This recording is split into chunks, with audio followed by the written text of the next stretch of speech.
ओ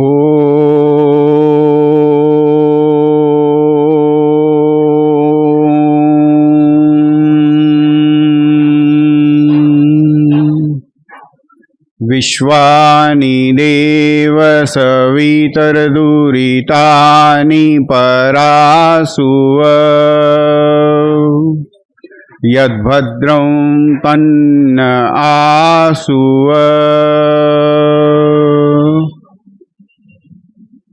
श्रद्धेय मातृशक्ति एवं आदरणीय सज्जनों, वैदिक आध्यात्म के आधार पर महर्षि स्वामी दयानंद सरस्वती जी की स्थापित संस्था आर्य समाज के सिद्धांतों को लेकर जिस साप्ताहिक विचारमणि को हम साझा किया करते हैं, उसमें आप सबका स्वागत है। एक संक्षिप्त विचार जो आज हम आपके हमारे चिंतन के लिए चुन सकते हैं कि दुनिया में कई भिन्न भिन्न विचारधाराओं के लोग जो आध्यात्मिक पथ पे प्रगति करने की अलग अलग सलाहें देते रहते हैं, अलग अलग रास्ते बताते रहते हैं। उसमें एक जो विचार बहुत प्रचलित है, बहुत समय से चला आ रहा है कि इसमें 3 रास्ते बताते हैं कई लोग कि आप 3 तरह से अपने जीवन को सफल बना सकते हैं, या 3 में से कोई एक चुन लें, ऐसा कुछ लोग कहते हैं। और कुछ लोगों का मानना है कि जी नहीं, ये 3 रास्ते नहीं, ये एक ही रास्ते के 3 सामान हैं। ये विचार आपने बहुत सुना होगा। उसको एक संक्षिप्त कथानक से अगर समझने का प्रयास करें कि एक माँ है, छोटा सा परिवार, और उसके 3 पुत्र हैं, और तीनों पुत्र जो हैं वो अपनी अपनी कला में प्रवीण हैं, अपने अपने विषय के निष्णात हैं, उत्साही हैं, मेहनती हैं, श्रद्धालु हैं, और तीनों का एक बढ़िया सुंदर सा नाम उस माँ ने रखा हुआ। एक का नाम जो सबसे बड़ा है, सबसे पहले जन्मा था, उसका नाम माँ जी ने रखा है ज्ञानचंद। उसके गुण कर्म स्वभाव से उसे लगा कि यह पढ़ने पढ़ाने में बहुत आगे जाएगा, बड़ा दूर तक ज्ञान अर्जित करेगा, तो उसका नाम ज्ञानचंद रखा है। तीनों भाइयों के नाम पता चलते ही आप समझ जाओगे कि हम किस चर्चा की बात करने जा रहे हैं। उसके बाद जो पुत्र हुआ, बड़ा अच्छा, शक्तिशाली, मेहनती, हर काम को करने में उत्साह रखने वाला, सबको मदद करने वाला, उसका नाम माँ ने रखा करमचंद, जिसको कर्मचंद कह सकते हैं। तो बड़े भाई हो गए ज्ञानचंद, मंझले भाई हो गए करमचंद, और उसके बाद जो तीसरा भाई आया, उसकी रुचि कुछ अलग ही निकली। उसकी रुचि ये थी कि मैं पूजा पाठ करता रहूं, भक्ति करता रहूं, ईश्वर में मन लगाता रहूं, ध्यान करता रहूं। तो इसकी ऐसी प्रकृति देखकर माँ ने उसका नाम रखा, आप ही सोच लो, एक तो ज्ञानचंद जी हो गए, एक कर्मचंद जी हो गए, तो अब जो तीसरे आए इसका नाम रख लिया ध्यानचंद जी। तो 3 भाई, ज्ञानचंद, करमचंद और ध्यानचंद। तो ये जो तीनों भाई हैं, मां चाहती है कि ये तीनों 3 प्रगति की पराकाष्ठा पे पहुंचे, मानव जीवन के लक्ष्य को प्राप्त करें। जीवन सफल तो उसे ही कहती, जब जीवन का लक्ष्य प्राप्त हो जाए तो जीवन सफल है। यात्रा पूरी कब मानी जाती है। जब गंतव्य मिल जाए, मंजिल मिल जाए, तो सफर पूरा होता है और कामयाब होता है। तो जीवन जो यात्रा है, जिंदगी का जो सफर है, आप और हम बहुत पहले से, शुरू से समझते हैं कि परमपिता परमात्मा ने जो वेदों का ज्ञान हमें दिया और जो वैदिक वांग्मय सनातन संस्कृति, सनातन आध्यात्म जो मानता है, वो ये मानता है कि जीवन का लक्ष्य तो मुक्ति है, मोक्ष है।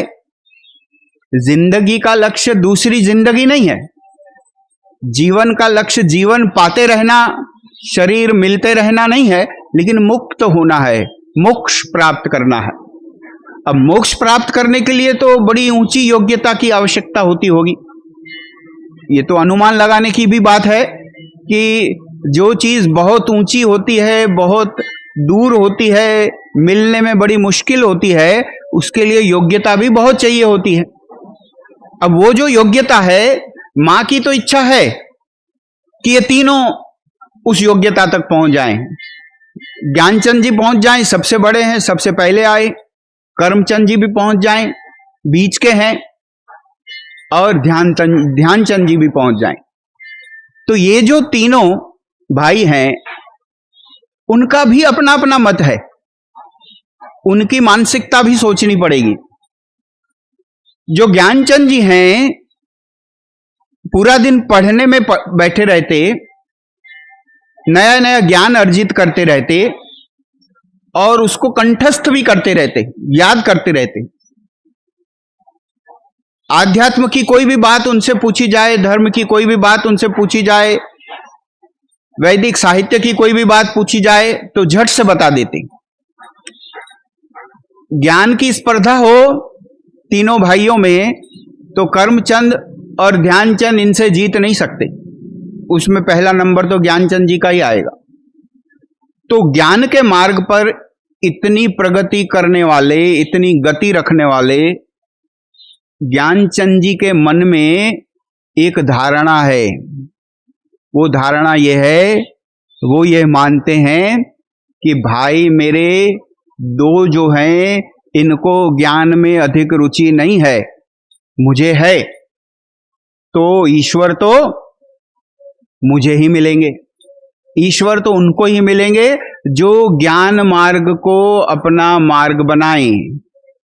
तो जो दुनिया सिखाती रहती 3 मार्ग की कथा, उसमें जो पहला मार्ग है वो ज्ञानचंद जी ने चुना है कि मैं सिर्फ जानकारी बढ़ाऊं, अपना ज्ञान बढ़ाऊं, तो ईश्वर के समीप हो जाऊंगा, जीवन के लक्ष्य को पा जाऊंगा। और मंझले भैया के मन में भी एक विचार है। वो देखते हैं कि ये बड़े भाई पूरा दिन पढ़ने पढ़ाने की बात करते रहते, नया नया ज्ञान प्राप्त करने को कंठस्थ करते रहते, हर प्रश्न का उत्तर दे देते, जो भी जिज्ञासा इनसे पूछी जाए तो प्रमाण के साथ, शास्त्र के साथ उसका जवाब मिल जाता। और ये जो छोटे भाई ध्यानचंद जी हैं, उनको जब देखो वो ध्यान करते रहते, उपासना करते रहते, भक्ति करते रहते, पूजा करते रहते। ज्ञान की बात बहुत ज्यादा उनसे नहीं कर पाते हम। और कोई सेवा करनी हो, कहीं दूर जाना हो, कोई समाज का काम करना हो, कोई मेहनत वाला काम हो, तो भी न बड़े भैया को कोई रस है विशेष, न छोटे भैया को कोई रस है, उसमें तो मुझे ही रस है। और भगवान तो ये कहते हैं कि भाई सबकी सेवा करो, दुनिया में पुण्य कर्म करो, तो वो तो मैं ही करता हूं। कर्म करने में सबसे पहला नंबर तो मेरा है, तो ईश्वर की आज्ञा पालन में तो सबसे प्रथम मैं आऊंगा, इसलिए ईश्वर तो मुझे ही मिलेंगे। तो कर्म मार्ग पे चलने वाले व्यक्तियों के मन में यह होता है कि बाकी जो 2 रास्ते हैं वो या तो ईश्वर के पास पहुंचाएंगे नहीं, या पहुंचाएंगे तो बड़ी देर से पहुंचाएंगे। कर्म करते रहो तो भगवान मिल जाएंगे। और ऐसा ही कुछ ध्यानचंद जी के मन में भी है। ध्यानचंद जी जो हैं वो ये सोचते हैं, मैं भक्ति मार्ग का पथिक हूं, पूरा दिन उपासना करता हूं, हर समय ईश्वर को याद करता रहता हूं, ईश्वर के गुणगान करता रहता हूं, भजन करता रहता हूं, कीर्तन करता रहता हूं। न मुझे परिवार में रस है, न मुझे समाज में रस है, न मुझे बहुत ज्यादा पढ़ते पढ़ाते रहने में रस है, मुझे तो भक्ति करने में रस है। और भक्ति से ही ईश्वर का प्रेम पाते हैं, ईश्वर को भगत अपने बड़े प्यारे होते हैं। इसलिए ईश्वर भगवान जो हैं वो तो मेरा ही सबसे पहला चयन करेंगे, वो तो मुझे ही मिलेंगे। ये सिर्फ ज्ञान की बात करने वाले और सिर्फ दुनिया में कर्म करते दौड़ते रहने वाले लोगों को नहीं मिलेंगे, लेकिन ध्यान करने वालों को, भक्ति करने वालों को, उपासना करने वालों को मिलेंगे। ऐसा ये तीसरा छोटा भाई मानता है। यही हालत जो है, हमें जब कोई वांग्मय यह सिखाता कि देखो ये जो 3 मार्ग होते, आपको जो अच्छा लगे चुन लो। ये 3 मार्ग कौन से हैं? ज्ञान, कर्म और उपासना। ज्ञान, कर्म, उपासना। अब इन ज्ञान, कर्म, उपासनाओं को हम 3 साधन माने या 3 वैकल्पिक मार्ग माने, यहीं पे हमें बहुत बड़ा निर्णय करने की एक स्थिति प्रस्तुत होती है। अगर हम ये मान लें कि देखो मेरा रस ज्ञान में है, मेरा रस पढ़ने पढ़ाने में, कर्म हमसे होता नहीं, वो अपना काम नहीं है, तो मैं तो सिर्फ यही करूंगा, तो शायद हम कोई भूल कर बैठे। जिस तरह से ज्ञानचंद जी ये सोचने लगे कि करमचंद और ध्यानचंद जी की कोई मार्क नहीं मिलने वाली, उनको कोई बहुत ज्यादा फायदा नहीं होने वाला, वो भूल हम कर बैठेंगे अगर हम ये सोचेंगे कि ज्ञान वाला रास्ता भी एक रास्ता है जो सीधे पहुंचाएगा। और अगर हम यह सोचने बैठे कि देखो मैं तो कर्म करता रहूंगा, मैं अपने प्रयत्न करता रहूंगा, पढ़ना मेरा काम नहीं, उसमें मेरा रस नहीं होता, लगन नहीं लगती, भक्ति में बैठना बड़ा मुश्किल है, उपासना में मैं बैठ नहीं पाता, तो जब मेरा उपासना में रस नहीं लगता, मेरा बहुत विद्या अर्जन करने में रस नहीं लगता, तो मैं तो समाज की सेवा करता रहूंगा, अपना काम करता रहूंगा, कर्म करता रहूंगा। इसलिए मेरा एक मार्ग बड़ा गति वाला है और मैं पहुंच जाऊंगा भगवान तक। तो बाकी 2 मार्गों की जगह यह मार्ग है, ऐसा भी हमने अगर मान लिया तो भी हमसे भूल हो जाएगी। और जो भक्ति मार्ग की बात हमने ध्यानचंद जी के लिए करी, अगर वो बात मुझ में ऐसी हो जाए कि मैं सुबह शाम संध्या करूं, जितना हो सके अधिक उपासना करूं, भक्ति करता रहूं, भजन गाता रहूं, विद्या अर्जन का मुश्किल काम करने की कोई आवश्यकता नहीं, दान, सेवा, कर्म, समाज में दौड़ धूप ये भी मुझसे होती नहीं, तो यह मार्ग मुझे भगवान तक पहुंचा देगा। अगर यह मैंने समझ लिया तो भी मैंने ध्यानचंद जी वाली भूल कर दी।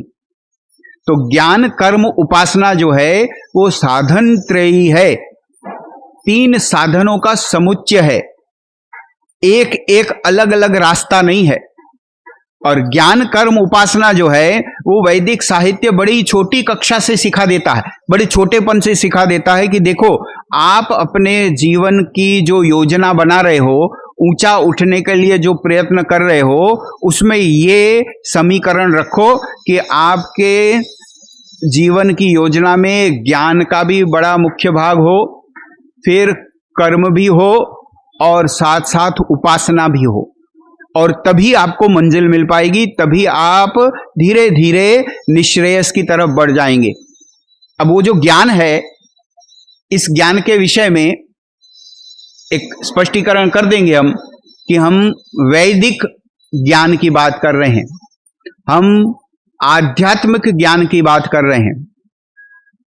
जो शुरू शुरू में पाठशाला में हमें ज्ञान दिया जाता, नॉलेज दिया जाता अलग अलग विषयों का, भौतिक विषयों का, गणित का, भाषा का, भौतिक विज्ञान का, वाणिज्य का और अलग अलग विज्ञान के प्रवाहों का, वो बड़ा शुरुआती ज्ञान है, वो बड़ा प्रारंभिक ज्ञान है। आगे चल के हमें आध्यात्मिक ज्ञान तक पहुंचना होगा, तत्व ज्ञान तक पहुंचना होगा। हम उस ज्ञान की बात कर रहे हैं, हम सिर्फ जनरल नॉलेज की बात नहीं कर रहे, हिस्ट्री ज्योग्राफी की भी बात नहीं कर रहे, हम तत्व ज्ञान की बात कर रहे हैं, शुद्ध ज्ञान की बात कर रहे हैं, विद्या की बात कर रहे हैं। जो तत्व ज्ञान है वो हमें ईश्वर, जीव, प्रकृति का शुद्ध शुद्ध स्वरूप समझाने का काम करता है। अगर वो हमें ठीक समझ में आ जाए तो हम कहेंगे कि हाँ, हम ज्ञान की तरफ बढ़ रहे हैं। और वो ज्ञान भी कैसा होना चाहिए? शब्द ज्ञान नहीं होना चाहिए, सिर्फ मुझे पता हो ऐसा नहीं होना चाहिए, अनुभूत ज्ञान होना चाहिए, आचरणमयी ज्ञान होना चाहिए। जैसे अगर मुझे पता है कि झूठ बोलने से पाप लगता है, सत्य बोलना चाहिए, तो ये पता तो बहुतों को है, लगभग सबको है, लेकिन फिर भी वो व्यक्ति यह पता होने के बावजूद भी कि झूठ बोलने से भगवान कड़ी सजा देने वाले हैं, फिर भी वो व्यक्ति झूठ बोले, सच बोलने का व्यवहार न करे, तो उसको सत्य बोलने का ज्ञान नहीं है ऐसा माना जाएगा। तो अनुभूत ज्ञान की बात हो रही है, जिस ज्ञान को व्यक्ति आचरण करे उसकी बात हो रही है। सिर्फ पढ़ ले और कंठस्थ कर ले उसकी बात नहीं हो रही। पढ़ना, कंठस्थ कर लेना, लिख लेना और फिर से सुना देना वो बड़ा सरल है, सबको पता होता है क्या अच्छा है क्या बुरा है। लेकिन जब अच्छे पे व्यक्ति चलता तो कहते हैं कि इसका ज्ञान सफल है, इसने ज्ञान प्राप्त किया है। अब आप देखो, जब हम शुद्ध ज्ञान की बात कर रहे हैं और वो क्या ऐसा कह रहे हैं कि भाई अनुभूत होना चाहिए, आचरण वाला होना चाहिए, तो इसका मतलब हमने कर्म की बात कर ली कि जो आपने पढ़ा है, समझा है, उसको आचरण में लाया जाए। तो आचरण का अर्थ हो गया कर्म करना। हमारे जीवन को जीते समय जो जो क्रियाकलाप हम करते रहते हैं, उसको हम जो भी उसमें से विशेष होते, विशेष हमारी चेष्टाएं होती, उसे हम कर्म कहते। तो ज्ञान में हमने सीखा कि सच बोलना है, फिर सच बोलने का हमने काम किया तो वो कर्म हो गया। तो शुद्ध कर्म हो हमारा, शुद्ध ज्ञान हो हमारा, और उसके आधार पर शुद्ध कर्म हो हमारा, तो वो वाला ज्ञान और उस वाले कर्म की बात हो रही है। तो शुद्ध ज्ञान माने आध्यात्मिक ज्ञान, और जिसको बड़ी ऊंचे स्तर पे रखें तो हम तत्व ज्ञान कह सकते हैं। ईश्वर, जीव, प्रकृति का ठीक ठीक शुद्ध वैदिक वांग्मय के अनुसार वाला ज्ञान, उसके अनुसार वाली हमारी समझ। तो एक हमारी योग्यता बनेगी कि हम ज्ञान प्राप्त करेंगे, और जो ज्ञान प्राप्त किया उसके आधार पे हम जीवन के कर्म करेंगे। ये बात सीधी सीधी है, बड़ी अनुमान करते ही समझ में आ जाने वाली है कि जिसका ज्ञान ठीक नहीं होगा उसका कर्म तो ठीक हो ही नहीं सकता। जिसकी जानकारी ठीक नहीं तो वो कर्म कैसे ठीक करेगा, काम कैसे ठीक करेगा। जिसको रास्ते का पता नहीं उसको चलना भी नहीं आएगा और गलत रास्ते पे चढ़ जाएगा। तो जो कर्म है हमारे जीवन का, ये भी उतना ही आवश्यक अंग है जितना ज्ञान है। सिर्फ पढ़ते पढ़ाते रहने वाले लोगों से समाज को काम नहीं, इतना लाभ नहीं होता। जब वो खुद आचरण करते और उनकी प्रेरणा से दूसरे भी आचरण करते, तब सच्चा लाभ समाज को मिलना शुरू होता है। और कर्म की अगर बात करें तो कर्म भी कैसा हो, सर्वोत्तम कर्म हमारा जो है, कर्म के जो विभाग हम पढ़ते रहते, सीधे सीधे बच्चों को जब सिखाया जाता ये पाप होता है, ये पुण्य होता है। फिर जब वो थोड़े बड़े होते, उनकी समझ थोड़ी सूक्ष्म होती, गहरी होती, तो फिर एक और भी उनको कर्म समझ में आता कि कुछ कर्म तो ऐसे होते हैं, थोड़ा थोड़ा उनमें पाप भी होता है और थोड़ा थोड़ा पुण्य भी होता है। तो फिर उसको तीसरा भी एक वर्ग समझ में आता कि कुछ कर्म पाप होते हैं, कुछ कर्म पुण्य होते हैं, और कुछ बीच वाले भी होते हैं जिनको मिश्रित कर्म कहा जाता है। मिक्स्ड टाइप वाली भी एक कैटेगरी है। वो करने से कुछ हमें पुण्य मिलता है और कुछ पाप भी मिलता है। तो ऐसा मिश्रित वर्ग भी एक आयु में समझ में आता है। फिर उसको लगता है कि देखो, जितना हो सके ये पुण्य वाला ही काम करना है, पाप वाला कभी नहीं करना है।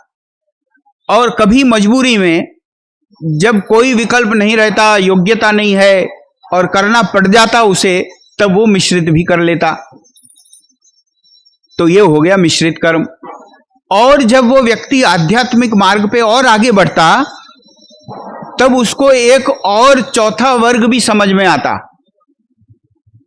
पाप, पुण्य और मिश्रित कर्म जो हैं, वो तीनों तो ऐसे हैं जो कुछ भौतिक लक्ष्यों के लिए किए गए थे, दुनिया के कामों के लिए कहे गए थे, दुनिया के दिखते हुए लाभ प्राप्त करने के लिए, सुख प्राप्त करने के लिए या किसी को सुख दिलवाने के लिए किए गए थे।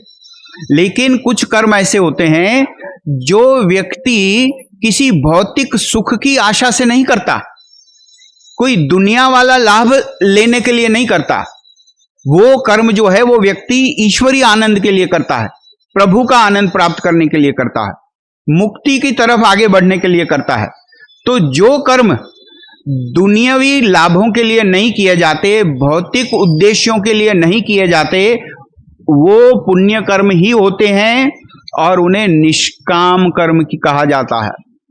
तो ये चौथा वर्ग एक आध्यात्मिक मार्ग पे अच्छी गति हो जाने के बाद समझ में आता है कि अच्छा, निष्काम कर्म भी होता है। तो सर्वोत्तम कर्म जो है वो निष्काम कर्म को माना जाएगा।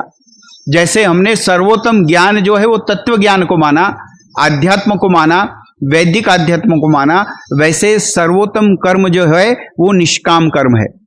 निष्काम कर्म जब हम करेंगे तो उसका जो भी हमें पुण्य प्राप्त होगा, जो सुख प्राप्त होगा, वो सब ईश्वरीय होगा।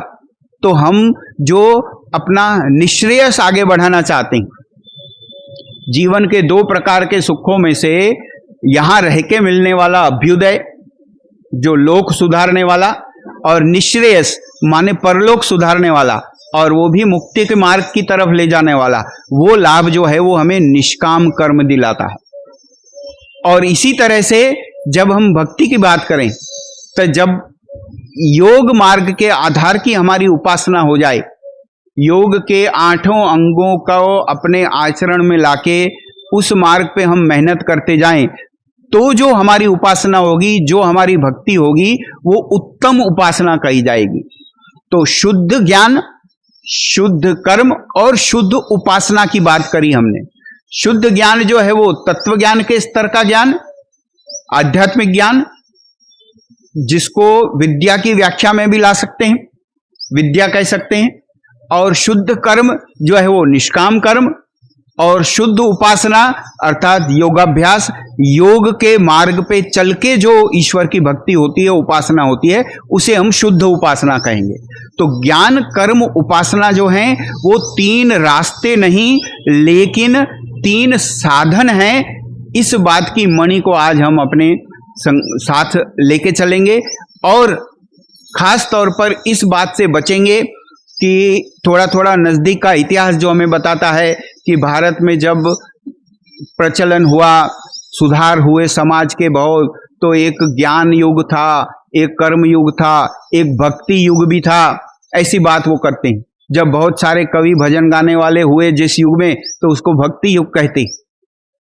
अगर इस बात में हम आ गए कि इनमें से जो पसंद आए वो ले लो, मिल जाएगा भगवान, तो शायद हमारा जीवन हम सफल नहीं बना पाएंगे।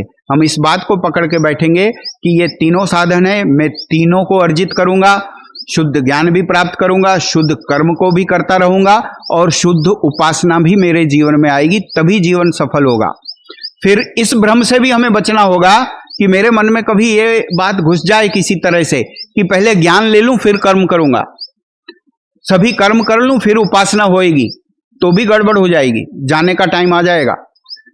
ज्ञान का अर्जन करते करते, शुद्ध ज्ञान प्राप्त करते करते शुद्ध कर्म भी करते रहने पड़ेंगे, और उन दोनों के साथ साथ शुद्ध उपासना का, योगाभ्यास का भी अभ्यास साथ साथ में बनाना पड़ेगा। कि भाई देखो, अभी 10-20 साल समाज सेवा कर लेता हूं और बाद में देखूंगा ज्ञान का भी कुछ कर लूंगा और उपासना भी फिर करता रहूंगा, तो गड़बड़ हो जाएगी। और उपासना वाला व्यक्ति सोचे कि भाई देखो, कर्म तो जब हम समय मिलेगा तो करेंगे, अभी तो पूरा दिन हम भजन कीर्तन करेंगे, तो भी गड़बड़ होएगी। और ज्ञान वाला भी ऐसी भूल कर सकता है। तो ये तीनों डोज जो हैं, तीनों दवाइयां जो हैं, वो साथ में लेने वाली हैं, जिसको जैसे हमें वैद्य डॉक्टर आदि कहते हैं, सुबह दोपहर शाम, इस तरह की साथ साथ में ली जाने वाली गोलियां हैं। शुद्ध ज्ञान की गोली, शुद्ध कर्म की गोली और शुद्ध उपासना की गोली। तो इस विचारमणि को हमने आज आपके सामने प्रस्तुत करने का मन बनाया। उम्मीद है कि ज्ञान, कर्म, उपासना के विषय में अपना चिंतन और बढ़ाकर इसके ऊपर जितना साहित्य और उपलब्ध है, आर्य समाज का साहित्य, वैदिक साहित्य, उसका भी हम चिंतन मनन के साथ अध्ययन करके खुद आगे बढ़ेंगे और इस ज्ञान कर्म उपासना के सच्ची मीमांसा का ज्ञान जो है वो और सबको भी दिलाने का प्रयास करेंगे। इसी के साथ मैं अपनी वाणी को विराम देता हूँ। ओम शांति।